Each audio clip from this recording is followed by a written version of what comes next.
welcome back to another video. Today I'm going to show you my process for modding my Game Boy Advance, which I've got right here. It was a successful process. You only need the tools that come in the pack. There might be a few other things that you probably have around, like tweezers that you might need, or some electrical tape will also come in handy. But apart from that, everything else you need comes in the kit. I would say this isn't the most difficult thing I've done. You are seeing my first attempt at this mod on screen. It's probably, say, a 6 out of 10, no soldering required. You can solder if you want adjustable screen brightness, but I didn't think that's necessary and it looks great without it. In terms of feedback on how the mod looks, it looks fantastic. It's almost like playing new games. The GBA is a brilliant form factor, doesn't hurt your hands like the Micro, and the screen is just so clear and perfect. You can get it from AliExpress. I'll link it down below. That's about it. There is one thing that I actually forgot during the process. When you're installing the buttons, don't forget this little LED here. There is a plastic bit that goes behind that, so make sure you don't forget it. And without further ado, let's get into it. Today we are going to be backlighting my Game Boy Advance. This is the one that I cleaned the battery corrosion out of the compartment in an earlier video, so if you're interested in that, check it out. What we're going to do today is install this IPS V2 screen. You can pick them up from Funny Plaything, or I got mine from AliExpress. This is the new screen here. You get everything you need in the kit, so it comes with the 2 screwdrivers that you need. There's one tri-wing and one Phillips. That's all you need. The only extra thing I'd suggest that you purchase is some isopropyl alcohol, which we have here, and some Q-tips, as the first step of this is to clean up our Game Boy that we've got here, because we want it all to be working perfectly. We don't want to open it up.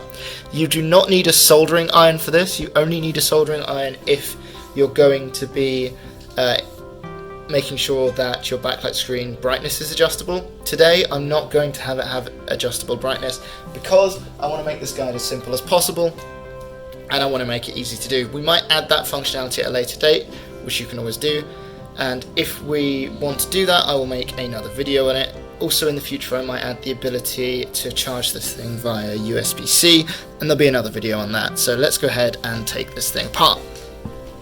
So if we flip it over and remove the battery compartment there, as you can see there's a bit of residue from where I cleaned it out, but we're changing the shell anyway and we're going to clean it up. So what we want is the tri-wing screwdriver to remove all of these screws on the outside. There. And there is also this Phillips screw at the bottom, do not forget that. You'll need the other screwdriver for that. You probably want to keep your original shell, so I'm going to put all my screws in here and the shell at the end of it. You never know when it might be useful. Once you've taken those screws out, it should just lift off. You can remove this part. It's not like the other Game Boys where there's a ribbon cable in between. This half of the shell can be completely removed. Same with the buttons around the edge. Should just lift out.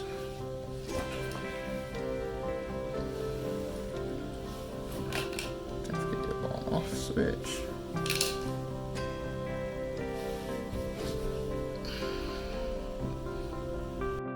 Once you get to this stage, you need to use a Phillips screwdriver and remove the remaining screws, holding down the motherboard. I believe it's these 2.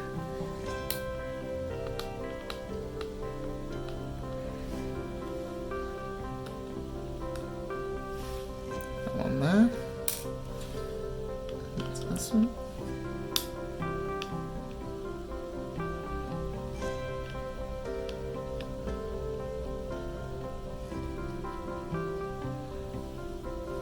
There's actually 3 in mine. Normally it's 2. I'm not sure if it's just variancy.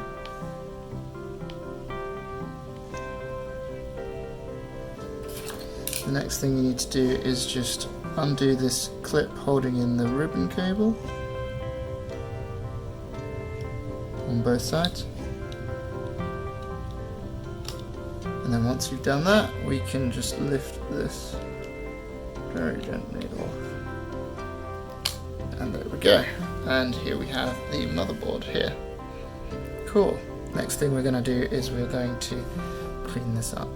So what we're going to do is we're going to use this opportunity to clean our motherboard. All the contacts, we need to clean those off with some IPA, which we have here.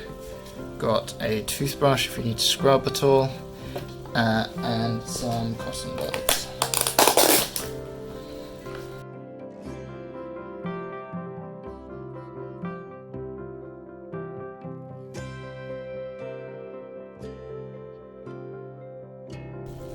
Should also drop a bit of this into the power switch from what I've heard. So just drop a bit in there. Let's just remove that a bit. Make sure that's working properly.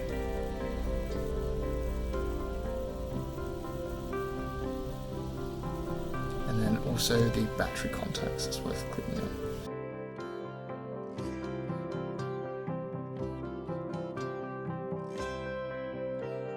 Okay, you can also clean up the shoulder buttons if we want to, so let's do that. So this cleaning up process is all technically optional, so you don't have to do it, but you will need tweezers to remove the shoulder buttons. Let's move that out of the way, nearly spilt it there. So.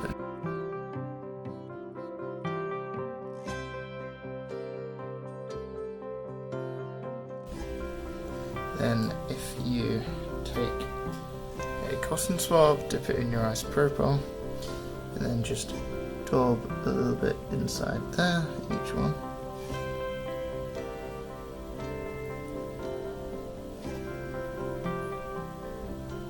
So I'm just pressing the button.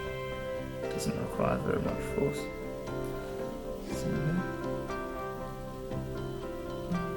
Okay, and then we can put these back. So now your Game Boy's cleaned up, there are two methods of doing this. I bought a kit that includes an already pre-cut shell, so I'm not going to show that shell cutting in this video. You can cut your shell in order to fit the new screen, which is a slightly different size, but to be honest, I do not advise that.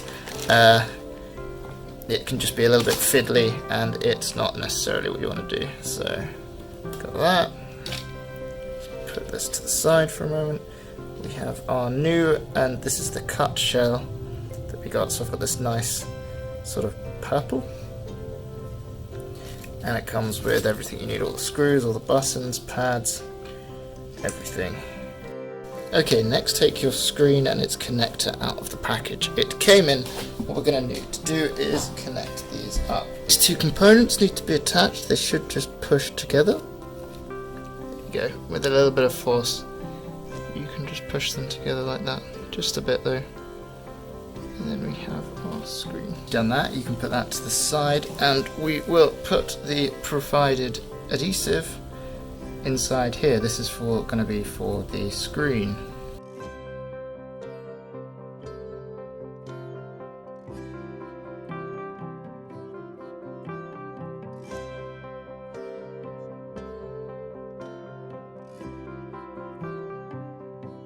The kit I bought also comes with this little insulating film, which we need to put on the back of our screen. Which we'll do now. This just stops there being a short from the back of these cables touching it.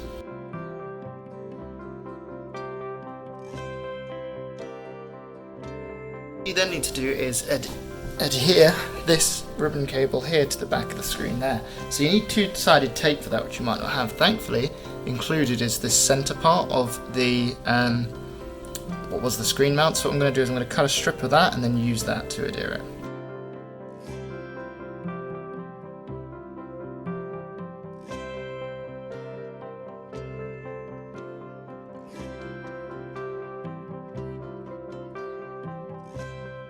And there we go. What we're then going to do is put this screen into our case. So you need your included bracket, which for me is this. This is going to sit, just to show you, illustrate at the bottom here, and it's going to hold our screen in place. There's actually another part of that bracket just along the side here, just to make sure the screen stays in place. So you should have that just along there too. You should fit that at the same point here. I'll include a note as well in my filming.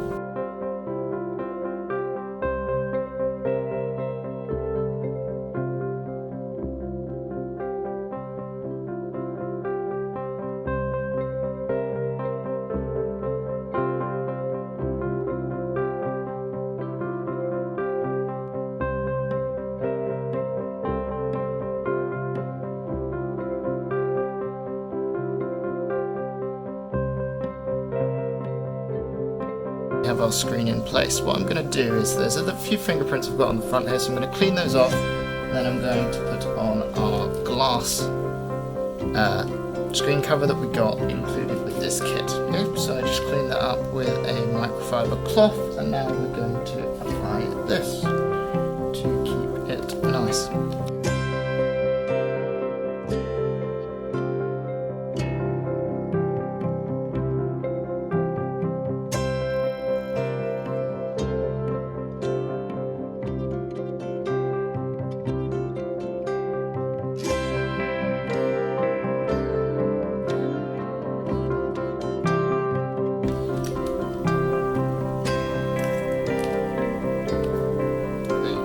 Be able to tell because it should be flush the whole way around. So you got that, press it in, and there we go. And what we need to do is cover this in some electrical tape to make sure we don't get any shorts, and then we can start reassembly.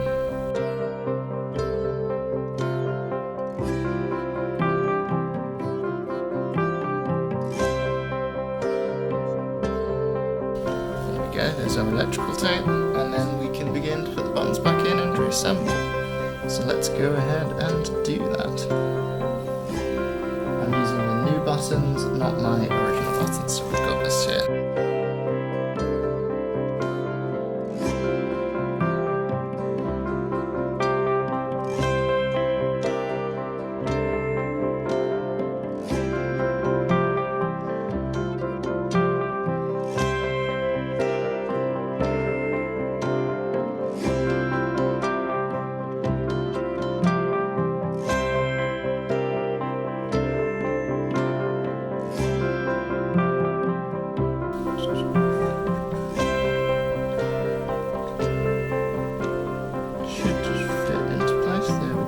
What we need to do is reattach this ribbon cable and screw the board down. Actually, for ease of putting this in, I'm actually going to retake this board off.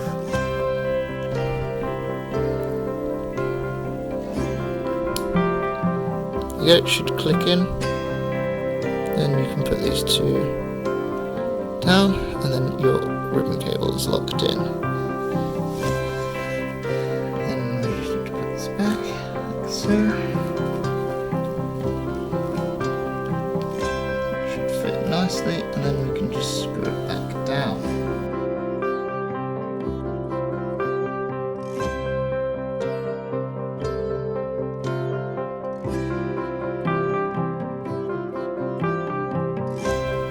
Shouldn't be rattling around, doesn't need to be too tight though. And then we should have that in place. That's a lot better. Now that that's screwed in place, don't forget your buttons now. Button.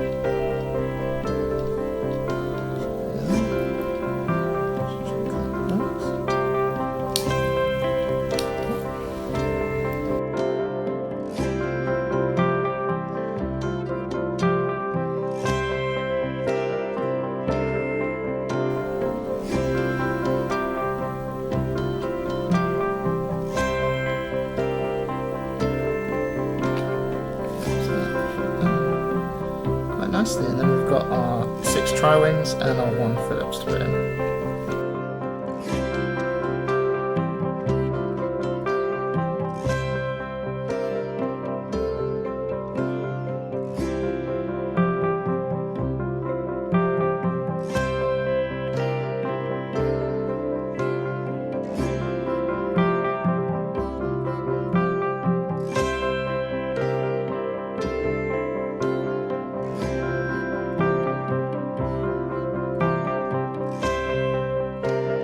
Let's get some batteries in a car. This is my first mod, so I'm not necessarily expecting it to turn on. Let's see. Okay, let's put the Gameboy in. Okay. Oh, hey, there we go. Perfect. Okay. Very nice. That means we can remove this lovely protector.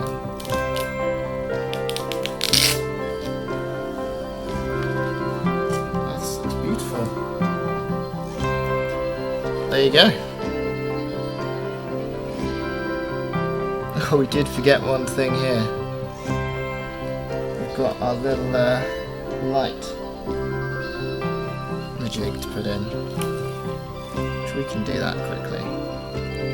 But at least we know it works. What we also need to do is apply this nice label you get with it. You don't have a serial number label like the original Game Boy has. There. Well, you do actually. So it has a fake serial number on it. That's interesting. But yeah, this is a genuine Game Boy. Let's apply this as best we can.